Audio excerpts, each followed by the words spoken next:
Thanks for clicking on to the Tuesday edition of Vogan's European Outlook. My birth city of Newry in Northern Ireland saw flooding during the course of this morning due to the canal running through the centre of Newry burst its banks and created some very significant flooding. Newry being the latest victim of several towns and cities across the UK and Ireland that has seen significant rainfall and even flooding problems during the month of October. Where will October rank in terms of the wettest on record? That will be an interesting statistic. We will wait and see what the Met Office say with regards to this. This is also an interesting chart here by the ECMWF. This is the 10 HPA temperature anomalies within the stratosphere here, overlooking the Arctic at the moment here. And I want to go right to this first because there is so many things to look at. I'm going to try and cram in as much as I possibly can over the next 15 minutes or so. But you can see here some significant cool across the northwest of North America. Now, recently we did see some warming take place over Siberia. That then led to somewhat of a cross-polar flow connecting Siberia with Canada. We're seeing an early season Arctic outbreak now into the United States here, and that increase in temperature difference has led to a 200-mile-per-hour jet stream exit North America. It will eventually lead to the birth of Storm Ciaran, and it's all eyes late Wednesday into Thursday with regards to its impact, not just in the UK, Ireland, but also across the near continent. Northwestern France looks to be the epicenter of the strongest winds early Thursday morning. But before we get there, it's interesting nonetheless to see the cold here. Now, I know this is a 10 HPA, and there needs to be a connection between the stratosphere and the troposphere to really lead to any appreciable impacts at 500 millibars or 18,000 feet above our heads. That is generally the level that you look at with regards to weather and impacts at the surface. But nonetheless, it's very interesting to see how that initial warming has now displaced some unusually cold air across northwest North America. But also, I could be wrong with this, but it almost looks as if there is influence on that warming the stratosphere 10 HPA, possibly due to the strength of those winds at 38 to 40,000 feet above the surface here. Of course, if you've got a powerhouse jet stream that has been triggered by this cold driving south over North America, increasing that temperature difference between Caribbean and the United States in general here, you increase the strength of the jet stream. Is that having some form of warming influence over the North Atlantic? And therefore, I go on to say this here, and this is going to be the interesting question, is as we skip through the next few weeks, watch what happens. Now, the ECMWF has been showing this solution for the past week to 2 weeks now. And notice what takes place. We start to see a significant warming returning to Siberia and then starting to kind of progress over top of the pole. Folks, this looks very, very like a major stratospheric warming event towards the week 1, week 2 of December. And is what's going on right now going to help lead to this down the road? That, of course, is going to be the question mark as we go forward here. Let me know in the comments section below what you think about what I've just said there, that what's taking place now potentially could lead to a sudden stratospheric warming or a major sudden stratospheric warming as we move into the December period. Now, of course, I've made mention of the El Nino east-based versus central-based positive IOD. The type of pattern that we've got at the moment here is very, very similar to the 2013-2014 pattern. Frequent bouts of Arctic air getting driven south over North America, strengthening the jet stream over the North Atlantic, and in turn driving one storm after another into the UK, Ireland, and Western Europe in general. Now, this is an interesting tweet here by Mika Rantanen earlier on, a sounding from a balloon that was released from the Weather Service in St John's, Newfoundland, measured wind at jet stream level. So this weather balloon was released, twice daily. I think it might be. I could be wrong with that. Released and picked up a jet stream wind of 89 meters per second, or that is 199 miles per hour, exiting Newfoundland and then moving out over the North Atlantic here. And of course, this is what's going to deliver the birth of Ciaran here.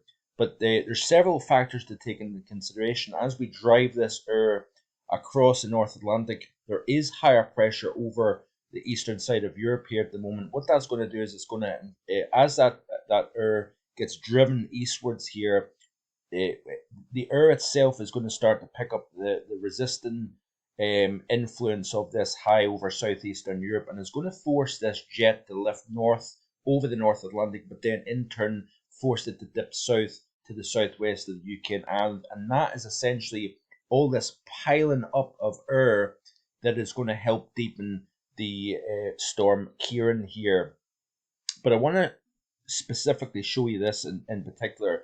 So if we look at the jet, this particular jet streak right here, exiting the northeastern United States, across the Canadian maritime region and out into the North Atlantic, there was aircraft right in this very jet streak earlier on this afternoon that was picking up some very significant speeds indeed.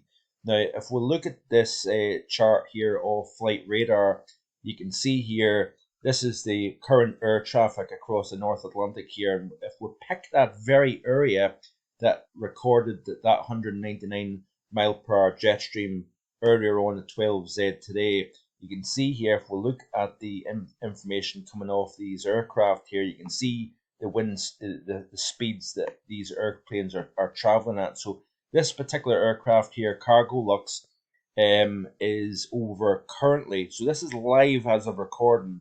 This aircraft is cruising at 39,000 feet, and it's got a ground speed of 651 knots.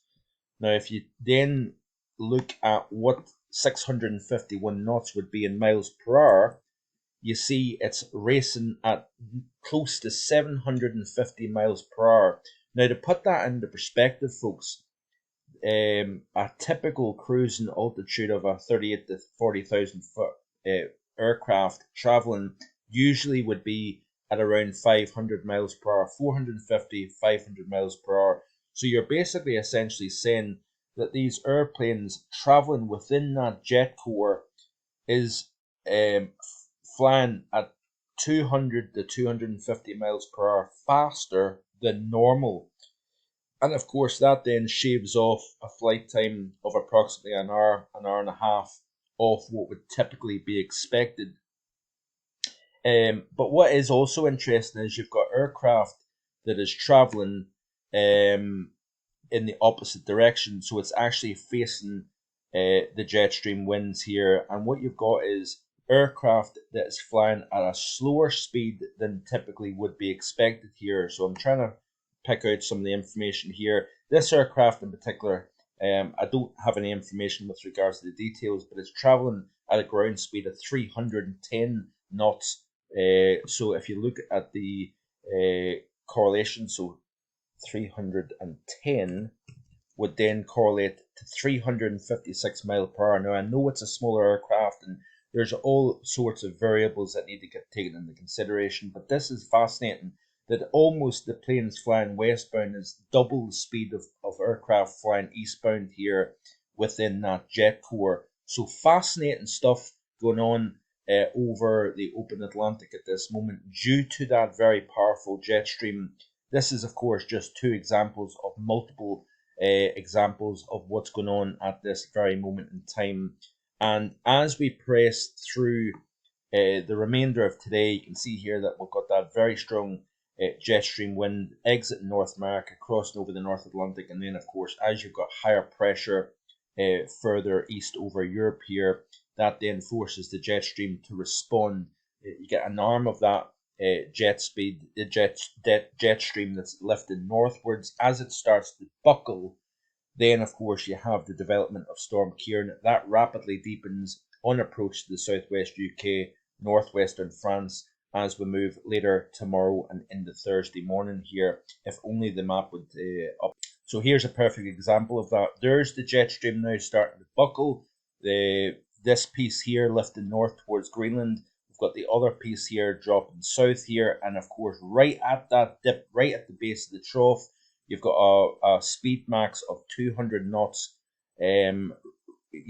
essentially driving, enhancing, fueling that rapid deepening of Storm Ciaran by the time we reach 6 o'clock UTC Thursday the 2nd of November here. So what is 200 knots in terms of miles per hour? If we look at this here, you can see exactly how fast 230 miles per hour jet stream winds here over the North Atlantic. So it is expected to become even stronger as we start to see that jet buckling over the North Atlantic towards late tomorrow night and into Thursday morning here.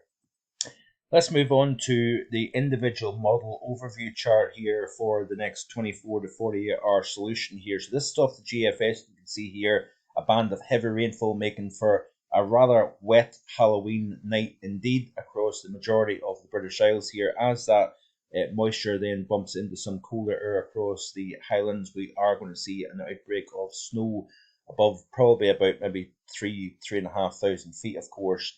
And then, of course, as we look towards the bottom left-hand corner of the chart, there is Storm Ciaran now starting to show its hand. So that rain band moves northwards here, it clears out of the way, and then in comes Storm Ciaran. The exact track, the depth, and exact position is going to be critical in terms of where it sees not only the heaviest rainfall, but of course the strongest and most damaging winds. But note the pressure drop as we move towards the period. This is 3 o'clock Thursday morning.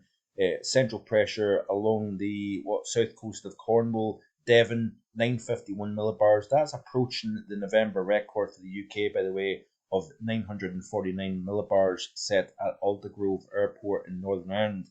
But notice here that this particular situation, we've got the strongest winds in the northwest coast of France. Some model output indicating a wind gust in excess of 120 miles per hour, believe it or not, but also along the south coast, the Channel coast, big interruptions to the shipping, of course, ferry services between the continent and the UK, of course, but exactly where that low goes, the GFS is dropping it to 950 millibars, and then this track, making a track, almost a very similar track. I'm not comparing it, but it's a similar track to the 1987 storm, if you notice here.